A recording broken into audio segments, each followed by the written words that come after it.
وجه. وقال تعالى: أعوذ بالله من الشيطان الرجيم. يا أيها الذين آمنوا كلوا من طيبات ما رزقناكم واشكروا لله إن كنتم إياه تعبدون.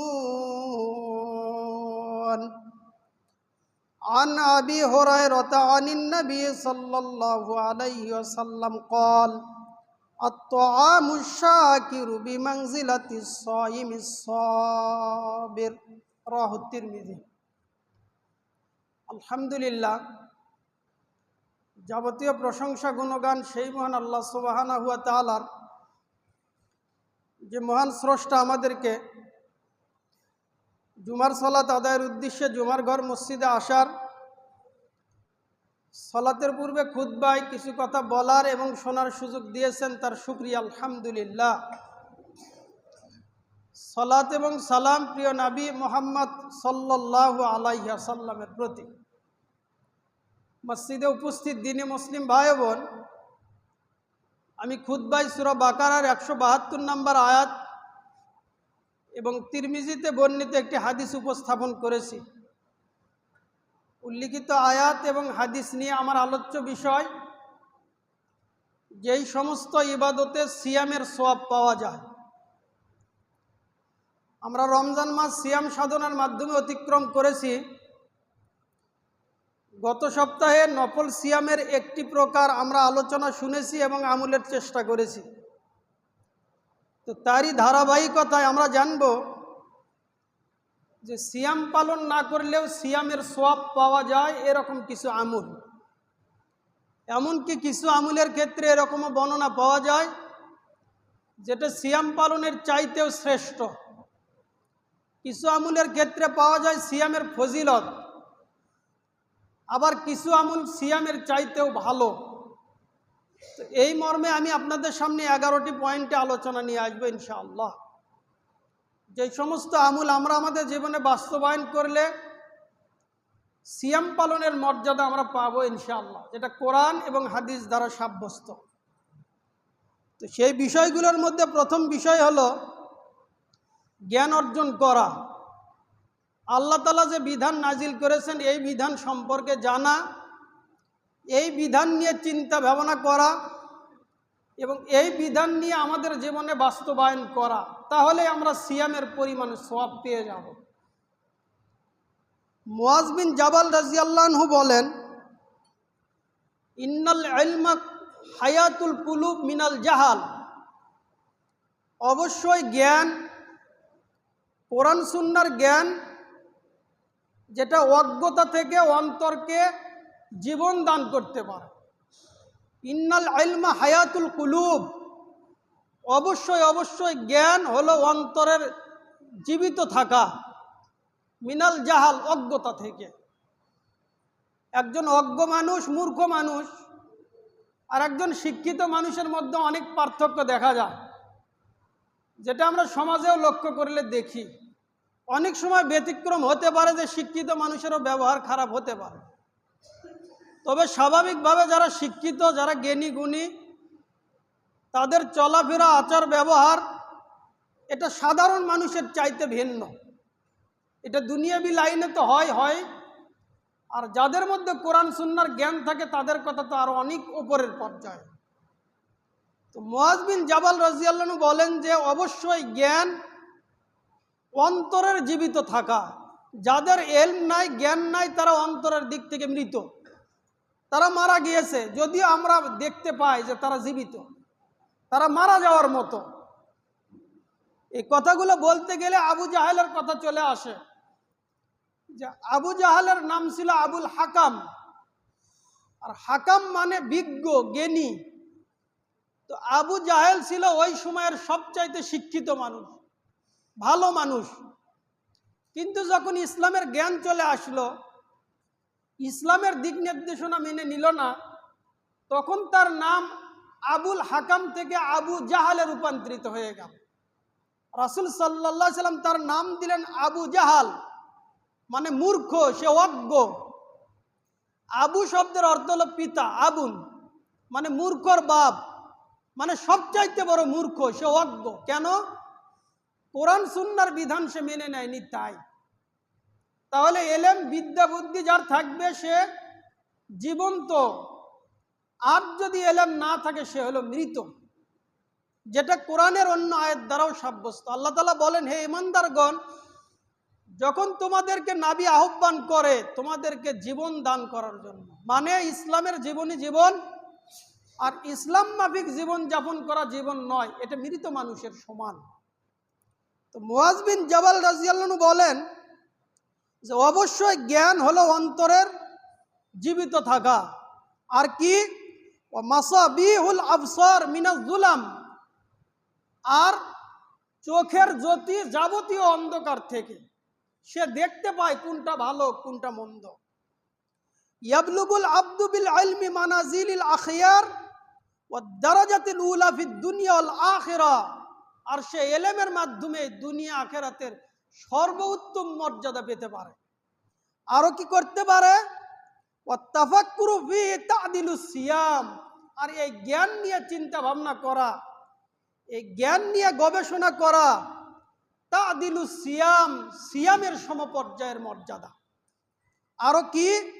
ওয়া মুদারাসাতুহু তা'দিলুল কিয়াম, আর এই জ্ঞান শিক্ষা করা, জ্ঞান শিক্ষা দেওয়া, পরস্পরের মধ্যে আলোচনা, রাত জেগে কিয়াম করার সমপরিমাণ সওয়াব।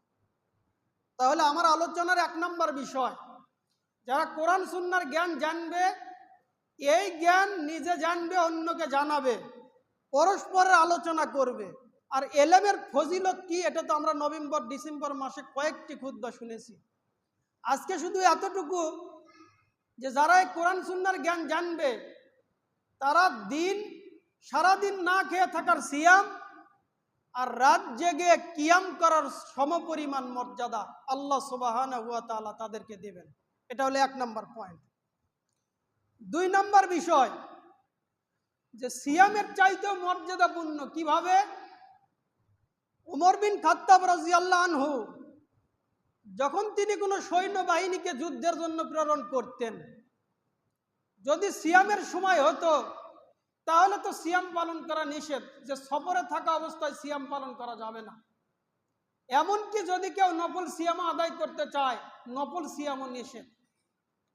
তো তিনি উপস্থিত সেনাবাহিনী সহ যুদ্ধের যাবতীয় সৈন্যদেরকে লক্ষ্য করে বলতেন, লা তাসুমু, তোমরা যুদ্ধরত অবস্থায় সিয়াম পালন করবে না। কেন? ফা ইন্নাত তাকওয়া আলাল জিহাদ আফদালু মিনাস সাওম, কেননা যুদ্ধের ময়দানে তাকওয়া অবলম্বন করে চলা সিয়াম পালন করার চাইতেও শ্রেষ্ঠ।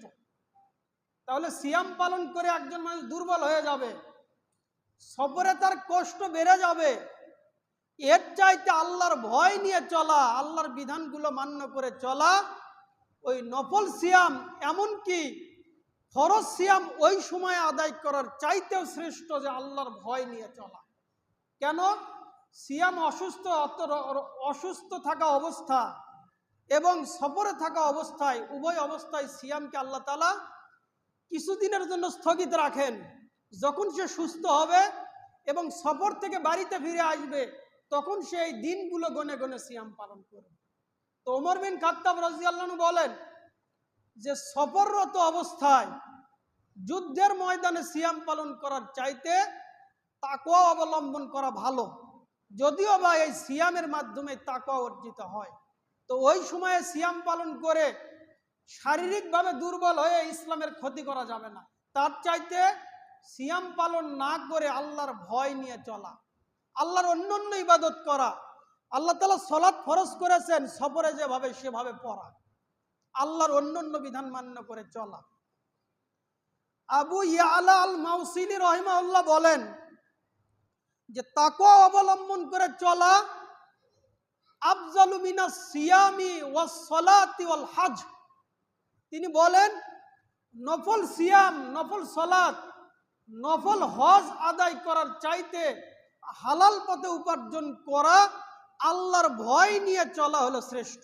সিয়াম পালন করার চাইতে। একজন ব্যক্তির উপর তার সারা জীবনে একবার হজ করা ফরজ। এখন সে একবার হজ করার পর তার অর্থ সম্পদ আছে, যতদিন বেঁচে থাকবে ততদিন হজ করতে পারে, এগুলো তার নফল। সে নফল সালাত আদায় করতে পারে, নফল সিয়াম আদায় করতে পারে। কিন্তু তার চাইতেও শ্রেষ্ঠ আল্লাহর ভয় নিয়ে চলা, আল্লাহর তাকওয়া অবলম্বন করে হালাল পথে উপার্জন করা। এখন তাকওয়াটা কি, তাকওয়ার সংজ্ঞা কি? রমজান মাসে আমরা তাকওয়ার সংজ্ঞা শুনেছিলাম যে উমর বিন খাত্তাব রাদিয়াল্লাহু আনহু উবাই বিন কাবকে জিজ্ঞাসা করেছিলেন যে তাকওয়া কি। তো তিনি একটা সংজ্ঞা দিয়েছিলেন যে কাঁটাযুক্ত সংকীর্ণ রাস্তায় নিজেকে কাঁটা মুক্ত করে চলাই হলো তাকওয়া। এটা হলো উবাই বিন কাব রাদিয়াল্লাহু আনহুর সংজ্ঞা। এর সাথে আজকে একটা নতুন সংজ্ঞা যোগ করব, সেটা হলো আলী ইবনে আবি তালেব রাদিয়াল্লাহু আনহু বলেন তাকওয়া কি? আত-তাকওয়া হিয়াল খাউফু মিনাল জালিল। তাকওয়া হলো আল্লাহর ভয় নিয়ে চলা। ওয়াল ইবাদাতু বিত-তানজিল, আল্লাহ যা কিছু নাজিল করেছেন আল্লাহর নাজিলকৃত বিধানের মাধ্যমে ইবাদত করা। ওয়াল কনাতু বিত-তাকলিল, আর অল্পতে তুষ্টি থাকা। ওয়াল ইস্তিআদাদু লিয়াউমির রহিল, আর আমার মরণ হবে, আমার মৃত্যু হবে, মৃত্যুর যে যাত্রা, এই মৃত্যুর যাত্রার জন্য সর্বদা প্রস্তুতি গ্রহণ করা, এটাই হলো তাকওয়া। তাহলে আলী রাদিয়াল্লাহু আনহু তাকওয়ার 4টি সংজ্ঞা বললেন। 4 বিষয়ের সমষ্টি হলো তাকওয়া। 1, সর্ব অবস্থায় আল্লাহর ভয় করে চলা। 2, আল্লাহ যে বিধানগুলো নাজিল করেছেন এই বিধান দিয়ে ইবাদত করা। 3, আল্লাহ আমাকে যে সম্পদ দিয়েছেন এই সম্পদ আমার যতটুকু, এই ততটুকু নিয়ে সন্তুষ্ট থাকা। আমার যা আছে আরো লাগবে, আরো লাগবে, পুরো দুনিয়া লাগবে, এই মন মানসিকতা নিয়ে না থাকা। 4, আমার সর্ব অবস্থায় মৃত্যুর জন্য প্রস্তুতি গ্রহণ করা। এই 4টি বিষয়ের সমষ্টি হলো তাকওয়া। যারা এই তাকওয়া অবলম্বন করবে তাদের এই তাকওয়ার কারণে নফল সিয়াম, নফল সালাত, নফল হজ করার চাইতেও শ্রেষ্ঠ এই তাকওয়া অবলম্বন করা। যদি তাকওয়া না থাকে আর তার জীবনে 50টি হজ থাকে, কিন্তু এই হজগুলো হলো লৌকিকতা, হতে পারে এই হজের কারণে তাকে জাহান্নামে যেতে হবে, হতে পারে তার সালাতের কারণে তাকে জাহান্নামে যেতে হচ্ছে। কেন? সালাত ছিল লৌকিকতার কারণে, লোক দেখানোর কারণে। তাই লৌকিকতা না নিয়ে আল্লাহর ভয় নিয়ে চলা, এইটা নফল ইবাদতের চাইতেও শ্রেষ্ঠ। আলোচনার 2 নম্বর পয়েন্ট। তাহলে নফল সিয়ামের চাইতেও শ্রেষ্ঠ ইবাদত আল্লাহর ভয় নিয়ে সর্ব অবস্থায় চলা। আলোচনার 3 নম্বর বিষয়, সালাত সিয়াম এর চাইতেও শ্রেষ্ঠ ইবাদত। রাসূল সাল্লাল্লাহু আলাইহি সাল্লাম বলেন, আবু দারদা রাদিয়াল্লাহু আনহু থেকে বর্ণিত, তিনি বলেন যে রাসূল সাল্লাল্লাহু আলাইহি সাল্লাম বললেন, আলা উখবিরুকুম আফযালি মিন জারাদাতিস সিয়ামি ওয়াস সালাতি ওয়াস সাদাকা। হে সাহাবীরা, আমি কি তোমাদেরকে বলবো না নফল সালাত, নফল সিয়াম আর সাধারণ দান সদকার চাইতেও শ্রেষ্ঠ ইবাদতের কথা আমি কি তোমাদেরকে বলবো না? যে ইবাদত নফল সালাত, নফল সিয়াম আর সাধারণ দান তার চাইতেও শ্রেষ্ঠ। সাহাবীরা বললেন, কলু বালা, অবশ্যই বলবেন, হে আল্লাহর নবী আপনি বলেন সেটা কি? তো রাসূল সাল্লাল্লাহু আলাইহি সাল্লাম বললেন, সলাহু জাতিল বাইন, 2 ভাইয়ের মধ্যে যে দ্বন্দ্ব বেজে যায়, মুসলিমদের 2 ভাই, এই 2 ভাইয়ের মধ্যে মীমাংসা করে দেওয়া। এই 2 ভাইয়ের যে দ্বন্দ্ব ঝগড়া, পরস্পর দাঙ্গা হাঙ্গামা সৃষ্টি করা, এই 2 ভাইয়ের মধ্যে দ্বন্দ্ব মীমাংসা করে দেওয়া সালাতের চাইতেও শ্রেষ্ঠ, সিয়ামের চাইতেও শ্রেষ্ঠ, দান করার চাইতেও শ্রেষ্ঠ। এরপরে রাসূল সাল্লাল্লাহু আলাইহি সাল্লাম বললেন, ফাইন্না ফাসাদা যাতিল বাইন হিয়াল হালিকা। শোনো, 2 ভাইয়ের মধ্যে দ্বন্দ্ব হতে পারে, এটা রক্তের সম্পর্কে ভাই অথবা দ্বীনি ভাই, ইসলাম ধর্মের ভাই, যে কোনো ভাই, এই 2 ভাইয়ের মধ্যে ঝগড়া হওয়া, দ্বন্দ্ব হওয়া, ফাইন্না ফাসাদা যাতিল বাইন, 2 জনের মধ্যে দ্বন্দ্ব হওয়া, ঝগড়া হওয়া, এটা কি? হিয়াল হালিকা, এটা হলো গুনগুনকারী, যেই বিষয়টা মুন্ডন করে দেয়। অন্য বর্ণনায় রাসূল সাল্লাল্লাহু আলাইহি সাল্লাম বলেন, লা আকুলু হিয়া তাহলিকুশার, আমি এ কথা বলি না যে হালেকা দ্বারা উদ্দেশ্য হলো মাথা মুন্ডন করা, মাথা নেড়ে করা, যেমন হাজিরা হজে গিয়ে মাথা নেড়ে করে, এইটা উদ্দেশ্য নয়। বরং কি, ওয়ালাকিন তাহলিকুদ্দিন, এই দুই ভাইয়ের মধ্যে ঝগড়া হওয়া, দ্বন্দ্ব হওয়াটা তার দিনের ক্ষেত্রে ক্ষতি হয়ে যায়, তার দিন ধ্বংস হয়ে যায়। এইটা হলো দুইজনের মধ্যে দ্বন্দ্ব হওয়া। এটা প্রতিবেশীর মধ্যে হতে পারে, আপন দুই ভাইয়ের মধ্যে হতে পারে, এক সমাজ থেকে অন্য সমাজের হতে পারে, মুসলিম ভাই হতে পারে। এই দুইজনের মধ্যে দ্বন্দ্ব হওয়া তার দিনকে ধ্বংস হওয়ার নামান্তর। এই তাই তো রাসূল সাল্লাল্লাহু আলাইহি সাল্লাম বললেন, তোমরা যে নফল সালাত আদায় করো, নফল সিয়াম আদায় করো, দান করো, তার চাইতেও শ্রেষ্ঠ হলো দুইজনের মধ্যে মীমাংসা করে দেওয়া। আল্লাহ তাআলা কুরআনুল কারীমে সূরা হুজরাত এর 9 এবং 10 নম্বর আয়াতের মধ্যে বলেন, ওয়াইন তাইফাতানি মিনাল মুমিনিনা ইকতাতালু ফাআসলিহু বাইনাহুমা, যদি মুসলিমদের দুই গ্রুপের মধ্যে দ্বন্দ্ব বেজে যায়, ঝগড়া বেজে যায়, পরস্পরের যুদ্ধ বেজে যায়, ফাআসলিহু বাইনাহুমা, দুইজনের মধ্যে তোমরা মীমাংসা করে দাও, দুজনের মধ্যে সংশোধন করে দাও, যাতে করে একজন আরেকজনের প্রতি চড়াও হতে না পারে। এখানে পক্ষপাতিত্ব নেওয়ার কিছু নাই। অনেক সময় আমরা সুযোগ নেই যে দুইজনের ঝগড়া বেজে যায় তো তৃতীয় পক্ষ এসে ওখানে উস্কানি দেয়, একজনের কাছে এক কথা, আরেকজনের কাছে আরেক কথা, মানে নামিমা চগলখুরি, যার কারণে দুই দলকেই উত্তক্ত করে দেয়, ঝগড়া আরো বড় আকারে বেজে যায়। উদাহরণস্বরূপ, যে বাজারের পাশে লেগেছে আগুন, তো আগুন নিবানোর জন্য এখন যার হাতে যা আছে তাই আগুনে নিক্ষেপ করে। তো বাজার থেকে নিয়ে যাচ্ছিল কেউ কেরোসিনের তেল, তো কেরোসিনের তেল ওই আগুনে মারে। উদ্দেশ্য কি? যাতে আগুন নিভে যায়। কেউ মারে পেট্রোল, কেউ মারে ডিজেল, অকটেন, যার হাতে যা আছে তাই ওই আগুনে নিক্ষেপ করে। কেন? আগুন যাতে নিভে যায়। তো এটা হলো আমাদের সমাজের অবস্থা। সুন্দর চেহারা নিয়ে, ভদ্র ভাষা নিয়ে আপনার সামনে কথা বলবে, আর ওই কথা শুনে মেজাজ এত উপরে চলে যায় যে মনে হয় ভাইকে আমি হত্যা করে দিই। এটা হারাম। রাসূল সাল্লাল্লাহু আলাইহি সাল্লাম বলেন, ফানসুর আকাকা যালিমান আও মাজলুমা, তুমি তোমার ভাইকে সহযোগিতা করো, সে জালেম হোক অথবা মাজলুম হোক, সে অত্যাচারী হোক অথবা অত্যাচারিত ব্যক্তি হোক, তোমরা দুজনকেই সাহায্য সহযোগিতা করো। সাহাবীরা বললেন, আল্লাহর নবী, মাজলুমকে সাহায্য করব, অত্যাচারিত ব্যক্তিকে সাহায্য করব, এটা বুঝলাম, জালেমকে কিভাবে সাহায্য করবে এটা বুঝলাম না। রাসূল সাল্লাল্লাহু আলাইহি সাল্লাম বললেন, তাহকুজ বাইনা ইয়াদাই, জালেমের হাত চেপে ধরো, যাতে জালেম তার ভাইয়ের প্রতি জুলুম করতে না পারে। যার যতটুকু ক্ষমতা, সেই ক্ষমতা দিয়ে আগুন নিভাতে হয়, আগুন জ্বালানো নয়। আগুন জ্বালানো হারাম। আল্লাহ তাআলা বলেন, যদি মুমিনদের দুই গ্রুপের যুদ্ধ বেজে যায়, ঝগড়া বেজে যায়, তাহলে তৃতীয় পক্ষ যাবে ওই ঝগড়া মিটানোর জন্য, ঝগড়া আপোষ করার জন্য। কিন্তু উদ্দেশ্য যদি থাকে একজনকে উস্কানি দিয়ে আরেকজনের পক্ষ নেওয়া, এটা হারাম। আল্লাহ তাআলা এটা হারাম ঘোষণা করেছেন। কেন? সূরা হুজরাতের 10 নম্বর আয়াতের মধ্যে আল্লাহ বলেন, ইন্নামাল মুমিনুনা ইখওয়া ফাআসলিহু বাইনা আখাওয়াইকুম, অবশ্যই অবশ্যই মুমিন পরস্পরের ভাই ভাই। ফাআসলিহু, সুতরাং তোমরা সংশোধন করে নাও, বাইনা আখাওয়াইকুম, তোমরা তোমাদের ভাইয়ের মধ্যে ঝগড়া মিটিয়ে দাও, সংশোধন করে দাও। তাহলে কি হবে? ওয়াত্তাকুল্লাহ লাআল্লাকুম তুরহামুন, তোমরা আল্লাহকে ভয় করো, তোমরা আল্লাহর রহম প্রাপ্ত হবে। তাহলে দুই ভাইয়ের মধ্যে ঝগড়া বেজে গেলে এটা মীমাংসা করতে হয়, যার যতটুকু ক্ষমতা আছে ততটুকু। যে জুলুম করবে তার জুলুমের হাত চেপে ধরতে হবে, সে যেন জুলুম করতে না পারে। আর এভাবে মীমাংসা করে দিলে রাসূল সাল্লাল্লাহু আলাইহি ওয়াসাল্লাম সাহাবীদেরকে বললেন, আলা উখবিরুকুম বিআফযালি মিন দারাজাতিস সিয়ামি ওয়াস সালাতি ওয়াস সাদাকা, আমি কি তোমাদেরকে নফল সিয়াম, নফল সালাত আর সাধারণ দান থেকে শ্রেষ্ঠ ইবাদতের কথা বলবো না?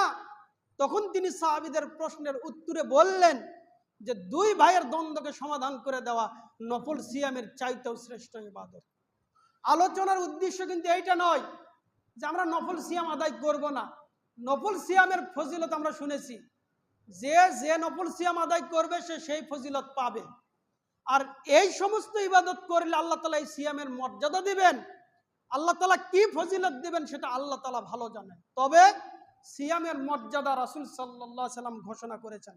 আলোচনার 3 নম্বর পয়েন্ট, আলোচনা 4 এবং 5 নম্বর পয়েন্ট, যেটা আমরা রমজান মাসে আলোচনা শুনেছি। রমজান মাসে 2টি বিষয় ছিল, যে সিয়াম পালনকারী ব্যক্তির কেউ যদি সহযোগিতা করে তাহলে ওই ব্যক্তি, সিয়াম পালনকারী ব্যক্তি সিয়ামরত অবস্থায় যে পরিমাণ নেকি পাবে ওই পরিমাণ নেকি পাবে। ঘটনা কোথায় সংক্ষেপে বলে যাচ্ছি, যেহেতু রমজান মাসে আলোচনা হয়েছে। সফরে সাহাবীদের মধ্যে 2 গ্রুপে ভাগ হয়েছিল। একদল সিয়াম পালন করে দুর্বল হয়েছিল, আর একদল সিয়াম ছেড়েছিল।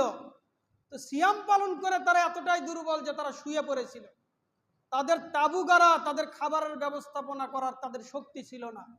তো সিয়াম সারা ব্যক্তিরা তাদের তাবু গাড়ার ব্যবস্থা, তাদের খাবারের ব্যবস্থা, যাবতীয় ব্যবস্থাপনা করেছিলেন।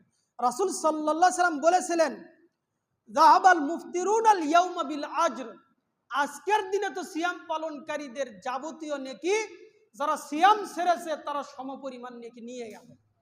সুতরাং যারা সিয়াম পালনকারী ব্যক্তির সহযোগিতা করবে, সিয়াম রাখার সহযোগিতা করবে, যেমন পুরুষ যদি সিয়াম পালন করে আর মহিলা মা বোন শেষ রাতে খাবার রান্না করে দেয়, তাহলে স্বামী সিয়াম পালন করে আর স্ত্রীর স্বামীর সিয়ামের ব্যবস্থাপনা করে সমপরিমাণ নেকি পেয়ে যাবে। 5 নম্বর বিষয়, যেটাও রমজান মাসের বিষয়, রাসূল সাল্লাল্লাহু আলাইহি সাল্লাম বলেছেন, মান ফাত্তারা সাইমা, যে ব্যক্তি সিয়াম পালনকারী ব্যক্তিকে সিয়াম ইফতার করাবে, সিয়ামরত ব্যক্তিকে কেউ যদি ইফতার করায় তাহলে কি হবে, ফালাউ মিসলু আজরি, তাহলে ওই ব্যক্তি সিয়ামের ইফতার করার কারণে সিয়াম পালনকারী ব্যক্তির সমপরিমাণ নেকি পেয়ে যাবে। এ হলো 4 এবং 5 নম্বর বিষয়। 6 নম্বর বিষয়, যে ব্যক্তি আল্লাহ রাস্তায় একদিন পাহারা দেবে, একদিন অথবা 1 রাত, হাদিস সহিহ মুসলিম। আর এই মর্মে একাধিক হাদিস, যেহেতু খুতবার সময় সংক্ষিপ্ত তাই সংক্ষেপে আলোচনাগুলো সামনে আগাচ্ছি। 6 নম্বর বিষয় হলো, কেউ যদি আল্লাহ তাআলার রাস্তায় 1 রাত 1 দিন পাহারা দেয়, রাসূল সাল্লাল্লাহু আলাইহি সাল্লাম বলেন, রিবাতু ইয়াউমিন ওয়া লাইলা খায়রুম মিন সিয়ামি শাহরিন ওয়া কিয়ামি, কেউ যদি হক আদায়ের লক্ষ্যে 1 রাত পাহারাদারির দায়িত্ব পালন করে, 1 রাত 1 দিন, রাসূল সাল্লাল্লাহু আলাইহি সাল্লাম বলেন, খায়রুম মিন সিয়ামি শাহরিন ওয়া কিয়ামি, তাহলে 1 দিন 1 রাতের কারণে তাকে 1 মাস সিয়াম পালন করা আর 1 মাস রাত জেগে তাহাজ্জুদের সালাত আদায় করলে যেই পরিমাণ নেকি, 1 দিন 1 রাত দায়িত্ব পালন করলে সেই পরিমাণ নেকি। যারা নাইট গার্ডের ডিউটি পালন করবে, কোথায়, যেখানে আল্লাহ তাআলার হক নির্ধারণ হয় সেখানে, যেখানে বৈধ বিষয় নির্ধারণ হয় সেখানে, এই জায়গাতে কেউ যদি 1 দিন 1 রাত পাহারা দেয়, রাসূল সাল্লাল্লাহু আলাইহি সাল্লাম বলেন, তাহলে সে 1 মাস সিয়াম পালন করা, 1 মাস কিয়ামে যত পরিমাণ নেকি হয় সেই পরিমাণ নেকির চাইতেও শ্রেষ্ঠ। রাসূল সাল্লাল্লাহু আলাইহি সাল্লাম বলেন, খায়রুম মিন সিয়ামি শাহরিন ওয়া কিয়ামি, 1 মাসের চাইতেও শ্রেষ্ঠ। 6 নম্বর বিষয়। এবার 7, 8, 9, 10, 11 মোট 11টি পয়েন্ট। 7 নম্বর বিষয়, রাসূল সাল্লাল্লাহু আলাইহি সাল্লাম বলেন, আবু হুরায়রা রাদিয়াল্লাহু আনহু থেকে বর্ণিত, তিনি বলেন যে রাসূল সাল্লাল্লাহু আলাইহি সাল্লাম বলেছেন, আত-তাইমু শাকির বিমানজিলাতি সাইমি সাবির, যে ব্যক্তি খাবার গ্রহণ করে আল্লাহর শুকরিয়া আদায় করে, পানীয় পান করে আল্লাহর শুকরিয়া আদায় করে, আল্লাহ তাআলা তার জন্য যে নির্ধারিত রিজিক দিয়েছেন এই রিজিক সে গ্রহণ করে আল্লাহর সন্তুষ্টি আদায় করে, রাসূল সাল্লাল্লাহু আলাইহি সাল্লাম বলেন, তাহলে ওই ব্যক্তি বিমানজিলাতি সাইমি সাবির, ধৈর্য ধারণ করে সিয়াম পালন করলে যেই পরিমাণ নেকি, খাবার গ্রহণ করে শুকরিয়া আদায় করলে সেই পরিমাণ নেকি। তাহলে আমাদের আলোচনার বিষয়, সিয়াম পালন না করেও সিয়ামের সমতুল্য বা সিয়ামের চাইতেও শ্রেষ্ঠ ইবাদত 7 নম্বর পয়েন্ট, যারা খাবার গ্রহণ করে আল্লাহ তাআলার শুকরিয়া আদায় করবে।